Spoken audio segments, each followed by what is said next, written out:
बारामती तालुक्याचा दौरा करताय आणि तुमच्या सातत्यानं भाषणामध्ये धमकावण्याचा उल्लेख येतोय, काय चालू इथं बारामतीमध्ये काही लाभार्थी आहेत, काही मोठे मोठे पदाधिकारी आहेत। इथं असणारे सामान्य जनता त्या पदाधिकाऱ्यांना मलिदा गँग असं म्हणतात, कारण का त्यांच्यातले बहुतांश लोक हे कॉन्ट्रॅक्टर आहेत। त्यांची कॉन्ट्रॅक्टरी चालावी यासाठी इथं कुठेतरी मायनसमध्ये या सुनित्रा वहिनी जाऊ नये यासाठी ते प्रयत्न करतात।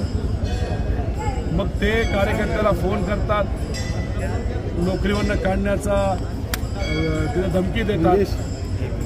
पोलिसांची एखादी कारवाई करू, जुना FIR असेल तर तो बाहेर काढू। काही PDCC बँकचे पदाधिकारी सुद्धा, कर्मचारी सुद्धा प्रचारामध्ये समाविष्ट करण्यात आलेले आहेत।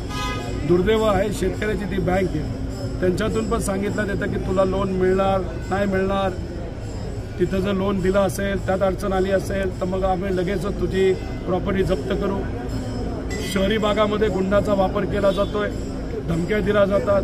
गुंड म्हणतात या इलाक्यात राहायचं असेल तर साहेबांचा प्रचार तुम्ही करू नका।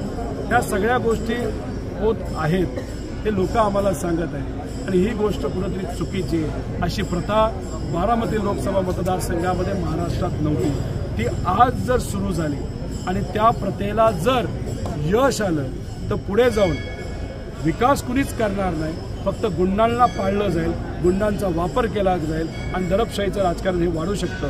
म्हणून हे कार्यकर्ते एकत्रित येऊन सुप्रियाताईला बारामती मतदारसंघातून कमीत कमी 3 लाखांनी निवडून देतील। बारामती लोकसभा मतदारसंघाचा विचार करायचा झालं तर एकीकडे सुप्रियाताई म्हणतात की धमकावलं जातं, एकीकडे तुम्ही म्हणताय धमकावलं जाते, दुसरीकडे शिवतारे म्हणतायत की धमकावलं जातं। आता शिवतारेंनी भूमिका इंदापूरला पण काही नेते बोलतात भाजपचे, असं ऐकलंय की धमकावलं, तिकडे पण बोलतायत। दुसरी गोष्ट अशी की नेमकं धमकावतंय कोण, हा पहिला प्रश्न। आणि दुसरा प्रश्न, सुप्रियाताईंच्या विरोधात जो पक्ष आहे, अजितदादा मित्रमंडळाचा जो पक्ष आहे तो, त्यांचे लाभार्थी, तसंच त्यांना साथ देण्यासाठी ठराविक काही BJPची लोक आहेत, असे दोघं मिळून सामान्य कार्यकर्त्यांना, इथं असणाऱ्या स्वाभिमानी पदाधिकाऱ्यांना धमकावलं जाते असं आमचं मत आहे।